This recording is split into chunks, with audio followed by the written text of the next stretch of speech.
recordará, pero tenemos la primera vicepresidenta. Doña Roxana. Pero Y también los pueblos indígenas, es decir, a nivel de Guatemala, digamos, Sí. antes de 1996, en Guatemala no nos aceptábamos como una sociedad diversa, una sociedad multilingüe. Más bien nos asumíamos que en la construcción de un Estado monoétnico, monolingüe, monocultural, donde pareciera que funcionara como que fuera un poder colonial, en el cual desde la metrópoli se imponía a los funcionarios públicos de todo el país.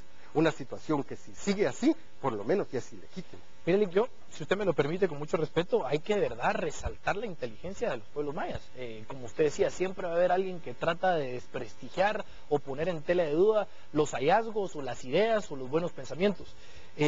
Pero en la actualidad, ¿cómo cree usted que se encuentra el pueblo maya? Es decir, porque muchas veces se dice que los hacen a un lado, muchos gobiernos, como le digo, hablando no solo de los pueblos mayas, sino de todas, se habla de ellos, se les da participación y al final de cuentas, como otros sectores de la población, los dejan a un lado. ¿Usted cómo ve todo este tema? Yo digo que hay un cambio cualitativo, es decir, no hemos visto los cuantitativos aún, pero el cualitativo podemos hablar de los acuerdos de paz que a partir de 1996 empieza a posicionar al pueblo maya como un factor realmente vigente en Guatemala.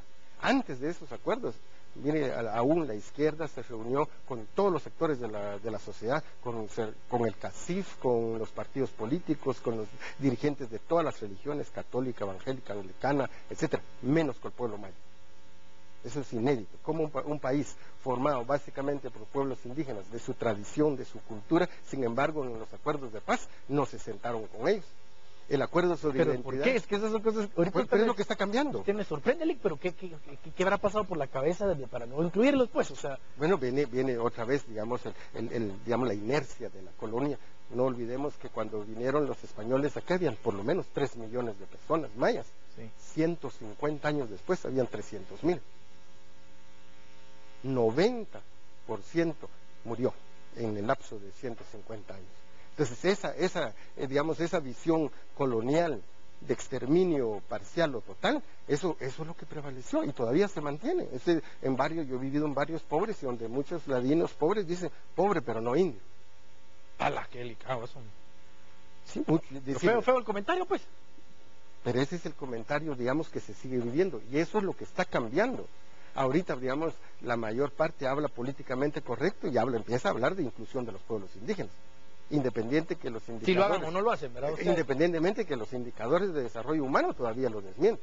Imagínense, de los últimos 400 ministros de nuestro país, solamente 5 han sido indígenas. Y 4 del Ministerio de Cultura con un presupuesto muy reducido. Sí, de un presupuesto de 59,000, tal vez 400 millones.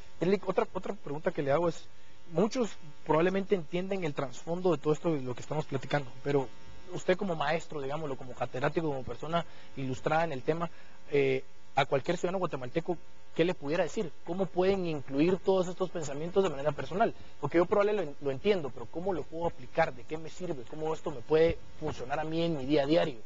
¿O qué pensamiento me puede dar ser más positivo? Algo que nos pudiera funcionar. Bueno, digamos, uno de estos calendarios nos dice que las personas venimos aquí al mundo con una misión. Y lo que tenemos que es descubrirla y desarrollarla. Y ese es el tema en el cual estos cambios de época, en el cual la sociedad guatemalteca se asume como plural. Entonces, mucho de esto va a ir cambiando en nuestras actitudes personales, familiares, institucionales. Imagínense cuando vino aquí George Soros a poner la Fundación Soros, lo primero que hizo fue la mitad de la Junta Directiva Maya y la mitad ladina. Eso era inédito, es decir, nunca pensaría en hacer una organización nacional con esos criterios. Es decir, imagínense que todos los programas, todos los proyectos de desarrollo se pudieran descentralizar a partir de comunidades lingüísticas. Eso es un cambio completo. Yo le diría al ciudadano común, a nuestros conciudadanos guatemaltecas, que aprendan un idioma maya. Eso les va a cambiar completamente la visión. Ha de ser difícil. Igual de duro y de difícil es aprender el castellano. El castellano es difícil, además tiene muchas incoherencias en su gramática para nosotros que no somos nativo hablantes del castellano. Entonces, cuando las personas empiezan a ver la distancia que hay del castellano hacia el cachiquel, por ejemplo, es la misma que hay del cachiquel al castellano. En esa medida se van a poner en el lugar del otro, va a haber empatía por lo que nosotros... ¿Por qué cuando los mayas nos equivocamos al hablar se burlan de nosotros?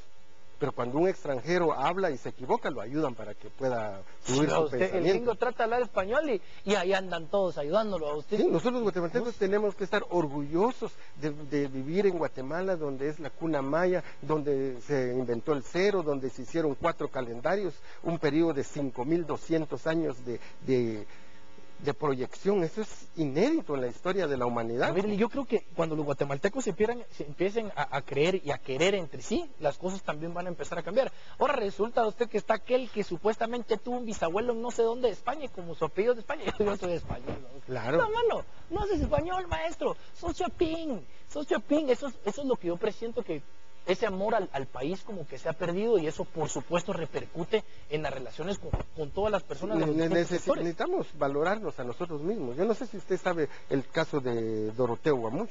Cuéntenos. Sí. ¿Conoce usted? Bueno, el personaje de Doroteo Guamuch es famoso, tal vez más en el extranjero que aquí. Aquí lo conocemos por Mateo Flores, lo conocimos por Mateo Flores. Es decir, el Estadio Nacional fue en honor a un gran atleta indígena de nombre Doroteo Guamuch Flores. Pero para la época era vergonzante que un indígena tuviera el nombre del Estadio Nacional. De ahí que le pusieron Mateo Flores, con todos los problemas que eso tenía. Es decir, la negación de nuestros propios valores. ¿Quién era el presidente en esa época? Y 1957, no sé cuándo se hizo el estadio. Que hagan la mate aquí las personas que nos están viendo. Lick, ¿para qué le digo yo? Usted sabrá más que yo del tema. De verdad le quiero agradecer mucho. Espero que esto haya sido de ilustración para los guatemaltecos, que muchos perciben que existe algo detrás, pero no saben en realidad el verdadero contexto. Lick, le quiero agradecer mucho. Si usted quiere decir algunas palabras, lo que usted desee. Mateos Chaver, Mari, Estuechi, Chombabe, en Janila y Kikotru, Mari, Ojo, Cari, Ojajín, Ojajota, Juncaca, Shimulef. Muchísimas gracias por la oportunidad. Yo pienso que con las opiniones diversas de los guatemaltecos, incluidos los mayas en su programa, también estamos construyendo una mejor Shimulef para todos. Muchas gracias. Le agradezco, Lick, muy amable yo.